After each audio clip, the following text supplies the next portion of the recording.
Shalom, everybody. Rabbi Shapira here. Thank you for joining us today. I'm sure that most of you are watching the news from Israel are asking the question, what is next?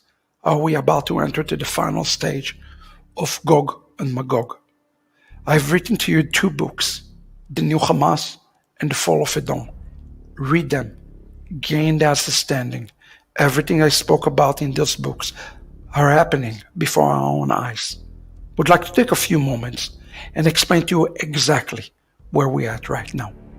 You see, when we look at prophecy, Psalm 81 and Psalm 82 are precursor to what takes place in October 7, 2023 in Israel. And Psalm 83 is the final event post October 7, 2023, meaning the time we are living right now. As we are watching Hamas and Hezbollah, I've written a specific commentary about this on Psalm 83. But for a moment, I would like to share with you my thoughts. In Psalm 83, verse 5 and 6, it says, אמרו לכו ונכחידה מגוי, ולא יזכר שם ישראל עוד, כי נועצו לב יחדיו, עליך ברית יכרתו. What that means is that the nations are going to make a covenant, a demonic covenant, not just a demonic covenant here on earth, but a demonic covenant in the heaven that is about to be unleashed. Today, we just heard how the Fatah called to the reconciliation with Hamas and Hezbollah in Tehran to create one unit, one entity to fight against Israel. They're making a brit or a covenant, but this covenant is not just covenant here on earth, it is a covenant in heaven. And here in Psalm chapter 83 verse 8, it said to us, who is behind it? It is Amalek, Pleshet, meaning Gaza, and Tzor, meaning Lebanon. They are going to come to one covenant with Israel. But remember what the Ramat says. The Ramat explained that one force falling, the force behind him going to surface. And this is what is about to happen in the world.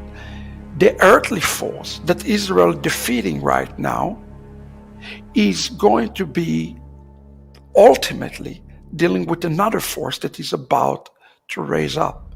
The force that control Hamas and Hezbollah and Tehran. This force, friends, is none other than Satan himself. Listen to the report from Israeli news and very other news so that we understand this force behind all of these things. Report.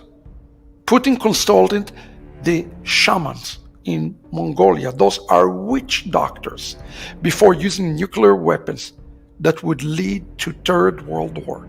This reported yesterday.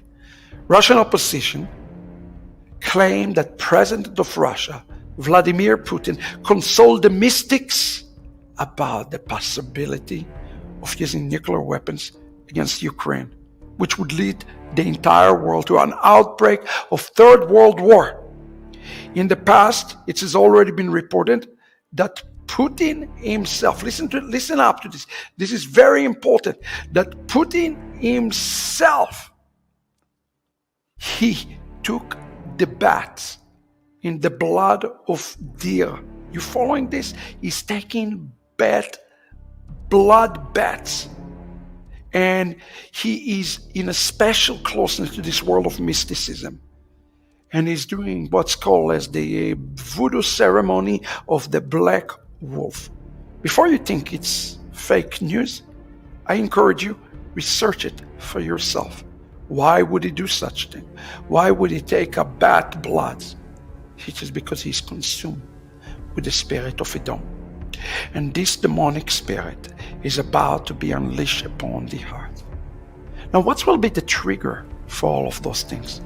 I spoke about this in the Fall of Edom. Our rabbi states that the moment that Israel sign a peace agreement with Saudi Arabia, it will be a trigger to the final stage of Gog and Magog. So are we there yet? Not yet. I suspect that Israel will defeat their earthly enemies to a degree, but then the demonic entities will surface, will rise up, which will create another greater army here on earth to come against Zion and against Jerusalem. And these friends, with this false agreement that will not last, will usher the coming of the Messiah. What are we to do today? Live our life in holiness, godliness, pay attention to those signs, and understand that everything that is happening right now, the plot of the earthly enemies, is simply to expose the heavenly demonic entities that are standing for Israel. Today, Israel, although successful in the physical battlefield right now, need the Mashiach more than anything else.